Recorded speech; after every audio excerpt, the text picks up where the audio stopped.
Primeiro, a ideia de deslocamento virtual. Se considera um sistema mecânico formado por um número qualquer de partículas, sujeitas a certos vínculos, a certas restrições ao movimento.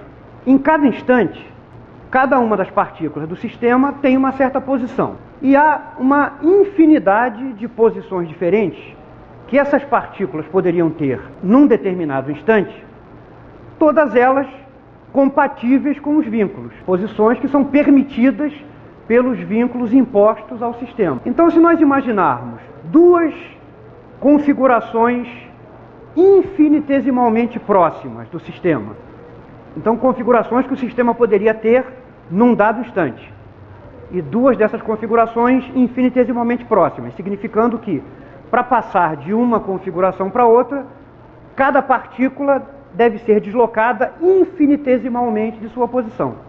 Então, esses deslocamentos de cada partícula de uma posição possível a outra posição possível num determinado instante são chamados de deslocamentos virtuais. Então, deslocamentos virtuais são deslocamentos da posição de cada partícula, um deslocamento infinitesimal, e que é compatível com os vínculos. A palavra virtual está querendo significar que esses deslocamentos não são necessariamente deslocamentos que ocorrem em consequência do movimento do sistema, em consequência da passagem do tempo. São apenas deslocamentos que levam de uma configuração instantânea compatível com os vínculos a uma outra configuração, nesse mesmo instante, também compatível com os vínculos. Nesses deslocamentos virtuais, o tempo é considerado fixo. Deslocamentos virtuais não são deslocamentos necessariamente relacionados com o movimento das partículas em decorrência das forças que agem sobre elas. Vínculos ideais são vínculos tais que o trabalho realizado pelas forças de vínculo, quando são realizados deslocamentos virtuais das posições das partículas, esse trabalho é igual a zero. Se uma partícula está restrita a se mover sobre uma superfície lisa, a força de vínculo que mantém a partícula sobre a superfície é perpendicular à superfície, porque não há atrito, que seria a parte tangencial da força. Se só há força normal, um deslocamento infinitesimal de um ponto da superfície até outro, infinitesimalmente próximo, portanto, é tangente à superfície. Portanto, o trabalho realizado pela força de vínculo, quando se faz um deslocamento virtual da partícula sobre a superfície, é igual a zero. A força é perpendicular ao deslocamento, portanto, o trabalho é zero. Mesmo que a superfície esteja em movimento, o trabalho virtual da força de vínculo continuará sendo zero. Porque como o deslocamento virtual é feito a tempo fixo, um deslocamento virtual é um deslocamento de uma posição até outra da superfície no mesmo instante. Então, esse deslocamento é tangente à superfície e a força, por hipótese, é perpendicular à superfície, a força de vínculo, consequentemente, o trabalho realizado pela força de vínculo, por ocasião de um deslocamento virtual, é igual a zero. O que não é necessariamente verdadeiro no caso do deslocamento real, que ocorre num intervalo de tempo, se a superfície estiver em movimento. Porque se a superfície está em movimento, se isso aqui é a posição da superfície no instante t, isso aqui é a posição da superfície no instante t mais dt, um deslocamento virtual é esse deslocamento aqui, ó, a t fixo.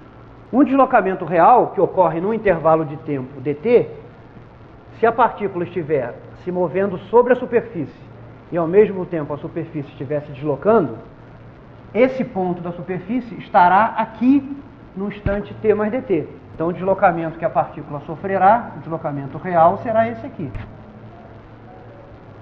Ao passo que este aqui, a t fixo, é o deslocamento virtual que é indicado pela letra delta para distinguir do deslocamento real, que é indicado pela letra d. Então este vetor não tem nenhuma razão para ser tangente à superfície no instante t. Portanto, o trabalho realizado pela força de vínculo, quando ocorre um deslocamento real da partícula, em geral não é zero. Porém, é zero se a superfície é lisa e o deslocamento é um deslocamento virtual. Então, vínculos ideais são aqueles para os quais o trabalho realizado, o trabalho total, ou o trabalho virtual realizado pelas forças de vínculo, esses FI minúsculos são as forças de vínculo que atuam no sistema. Isso aqui é sempre zero. O princípio de D'Alembert é uma equação que resulta dessa condição aqui, de que os vínculos são ideais. As equações newtonianas de movimento de um sistema de partículas são PI ponto, que é a mesma coisa que MI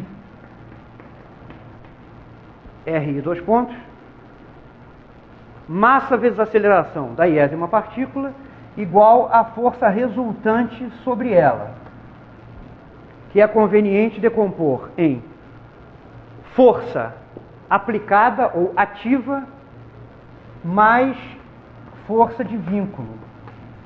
Essas forças são as forças responsáveis pela manutenção dos vínculos que atuam sobre o sistema. Então, daqui, da segunda lei de Newton, resulta imediatamente que P ponto menos a força aplicada sobre a partícula número I é igual à iésima força de vínculo. Se nós multiplicarmos escalarmente pelo deslocamento virtual da posição RI e somarmos e usarmos a condição de que os vínculos são ideais, então daqui resulta esta equação que é conhecida como princípio de D'Alembert.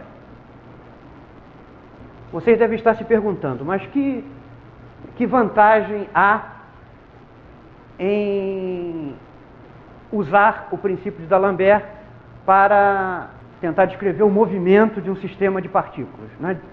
De que maneira isso aqui é vantajoso, por exemplo, em relação a essas equações que são as equações newtonianas de movimento do sistema.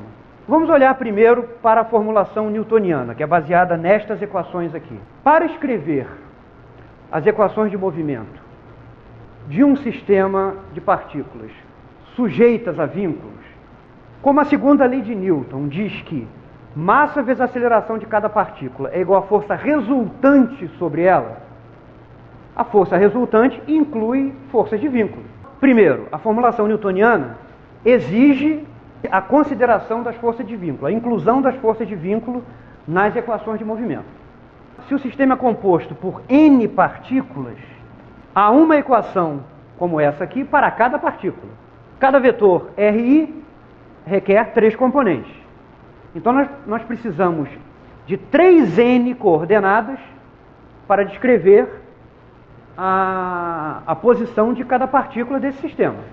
Mas se o sistema está sujeito a vínculos, muitas dessas coordenadas serão redundantes, porque na verdade o sistema precisará de um número menor de coordenadas para descrever a sua configuração em cada momento do que 3N coordenadas, que são as coordenadas de posição de cada uma das partículas.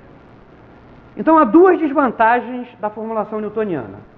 Primeira, exige a inclusão explícita das forças de vínculo nas equações de movimento. Segunda desvantagem, exige que se trabalhe com mais coordenadas do que o necessário para descrever o movimento do sistema. O que nós estamos buscando é uma formulação das equações de movimento que não sofra dessas duas desvantagens. Primeiro, que não inclua ou não precise levar em conta as forças de vínculo. Além disso, que só exija o uso do número mínimo de coordenadas independentes necessárias para especificar o movimento do sistema.